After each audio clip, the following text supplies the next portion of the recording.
Case में medical board के हवाले से एसपी तेजस्विनी गौतम का एक बड़ा बयान सामने आया है। जयपुर मेडिकल बोर्ड से भेजी गई अभी तक की रिपोर्ट में रेप की पुष्टि नहीं हुई है। एक बार फिर से बता दें, अभी तक की जो रिपोर्ट सामने आई है, इस बच्ची के साथ रेप की पुष्टि नहीं की गई है। अब सवाल ये उठता है कि आखिरकार बच्ची को चोट लगी तो कैसे लगी, इसको लेकर पुलिस अनुसंधान कर रही है। वहीं पर पुलिस के हाथ सीसीटीवी फुटेज लगा है। ये फुटेज घटनास्थल से 300 मीटर दूरी का है। इसमें शाम करीब 7:30 बजे नाबालिग पुलिया पर वॉक करती हुई दिखाई दे रही है और पुलिस को शाम 7:50 पर नाबालिग से दरिंदगी की सूचना मिली थी। ऐसे में पुलिस की जांच उस 20 मिनट पर अटकी हुई है। यह भी बता दें कि पुलिस की जांच उस 20 मिनट पर अटकी हुई है कि 7:30 बजे तक उसको पुलिया पर देखा गया। 7:50 पर पुलिस को सूचना मिली और वो 20 मिनट में क्या हुआ, वहीं पर यह नाबालिग जिस ऑटो में आई थी उसकी एफएसएल जांच कराई गई, लेकिन उसमें से भी कुछ संदिग्ध नहीं मिला है। तमाम सीसीटीवी फुटेज जो खंगाले गए उसमें पुलिस ने देखा है कि लड़की इधर उधर कई इलाकों में गई और पुलिया के पास तक पहुंची है और वहां पर अव्यवस्थित हालत में वहां पर बैठी हुई देखी गई। उसके बाद आखिरकार क्या हुआ, इस जांच में जुटी है police. Expert panel of medical doctors ने, एक बोर्ड ने, जिन्होंने जेके लॉन अस्पताल में बच्ची की सर्जरी भी की है, जिसमें पीडियाट्रिशियन भी हैं, मेडिकल जूरिस्ट भी हैं और फोरेंसिक मेडिसिन के एक्सपर्ट्स भी हैं और गायनिकोलॉजिस्ट भी हैं, उन्होंने एक रिपोर्ट हमको प्रेषित की है इंजरीज के टाइप के बारे में। उस पर्टिकुलर रिपोर्ट में डॉक्टर्स ने, क्योंकि हम ज़्यादा पूरी रिपोर्ट लीगल बेसिस की वजह से शेयर नहीं कर सकते, लेकिन उनका जो उन्होंने जो ओपिनियन दिया है उसमें उन्होंने 3 चीज़ें कही हैं। पहला, उन्होंने कहा है कि vagina and hymen is intact, anus is also intact, और साथ ही साथ उन्होंने ये बताया है कि injuries are not suggestive of any kind of penetrative assault.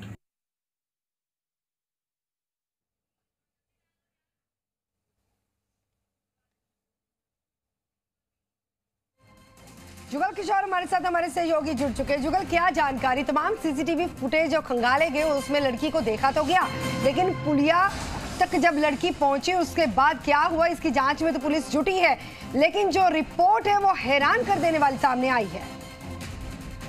जी गगन, बिल्कुल कह सकते हैं। जो 4 दिन पहले घटना मंगलवार शाम को हुई थी, तब शुरू से ही एक ही बात चल रही थी, युवती के साथ हैवानियत हुई है, दुष्कर्म हुआ है। इस पूरे मामले में इसी एंगल से ही पुलिस लगातार जांच कर रही थी और आरोपियों की भी तलाश कर रही थी। इस पूरे घटनाक्रम के बाद कल शाम को जब ये मेडिकल रिपोर्ट आई है तो मामला एकदम से उल्टा हो गया है। अब इस पूरे मामले में जहां कल किरोड़ी लाल मीणा इस पूरे मामले की सीबीआई की जांच कर रहे थे, तब वो कह रहे थे कि सरकार इस मामले को दबाना चाह रही है। अब इन कई सवालों के जवाब सरकार को, प्रशासन को देने होंगे कि बच्चे के साथ आखिर दुर्घटना कैसे हुई, उसके शरीर पर और प्राइवेट पार्ट में कैसे जख्म हुए। इन कई सवालों के जवाब तो लेने ही हैं।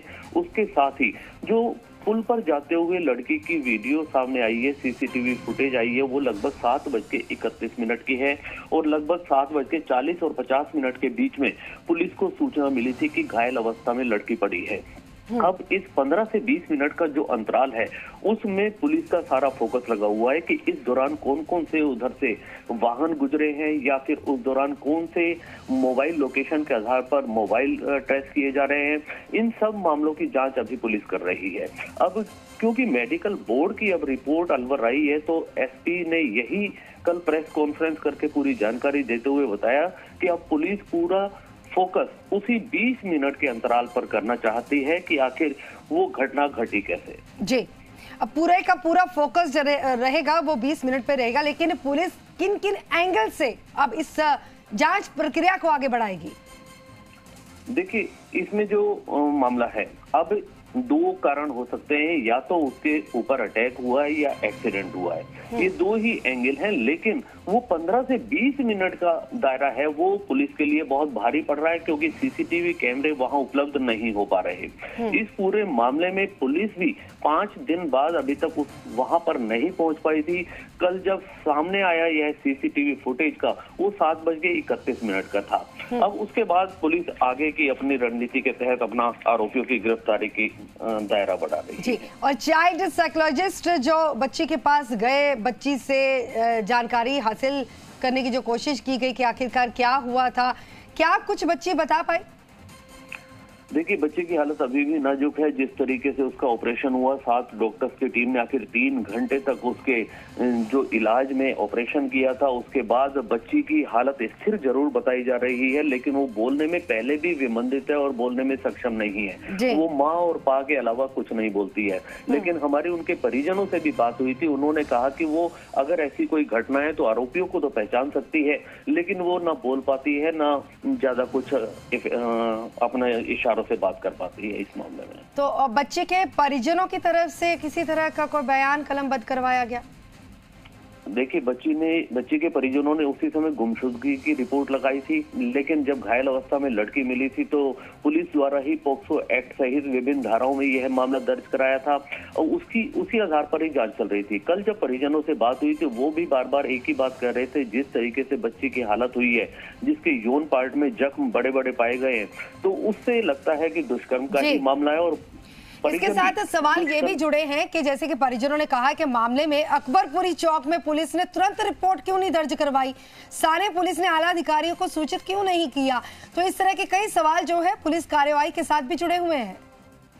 जी बिल्कुल, अकबरपुर पुलिस चौकी में वो लोग पहुंचे थे जब यह घटना घटी थी, लड़की गायब हो गई थी, तो परिजन वहां पहुंचे थे, लेकिन वहां पर पुलिस चौकी में उन्हें कोई नहीं मिला था। गश्त पर गए हुए थे, तो फिर उन्हें शायद मालाखेड़ा थाना पड़ता है, वहां के लिए कहा गया। फिर अपने स्तर पर ये फोटो लेकर जगह जगह घूमते रहे, लड़की नहीं मिली और शाम को 8 बजे जाकर ये पुलिस को प्रॉपर सूचना दे पाए थे गुमशुदगी की, और उसी दौरान यह लड़की इस हालत में मिली थी। फिर पुलिस ने अपने स्तर पर जब जांच की, क्योंकि यहाँ लावारिस हालत में लड़की मिली थी, जांच के बाद पुलिस ने फोटो जारी की है। फोटो जारी करने के बाद पता चला था उस लड़की के बारे में। यह सब 9 बजे लगभग परिजनों को पता चल पाया कि लड़की घायल अवस्था में अलवर में मिली है। जी, और इसके साथ ही जिस ऑटो में बैठी उस ऑटो की भी जो है शिनाख्त की गई है, क्या ऑटो ड्राइवर कुछ बता पाया? देखिए, वो जो ड्राइवर है वो भी उसी गांव के पास का रहने वाला है। रोजाना वो वहां से सवारियां लेकर अलवर की तरफ आता है। कल जब वह दोपहर बाद वो वहां से निकली थी, जिस ऑटो में बैठकर आई थी, अलवर के बस स्टैंड के पास में मोहिना बाबा की एक प्याऊ है, जहां पर वो ऑटो आकर रुकता है और सवारियां उतरती हैं। कल वो वहां से उतरने के बाद में उस दिन मंगलवार को तब पुलिस ने डिटेन भी कर लिया था, उसको भी हिरासत में लिया गया था, ड्राइवर को भी, उससे भी पूछताछ की गई थी और ऑटो का भी सारा एफएसएल जांच की गई थी, लेकिन किसी तरह की उनको संदिग्ध परिस्थितियां पुलिस को नहीं लगी थी।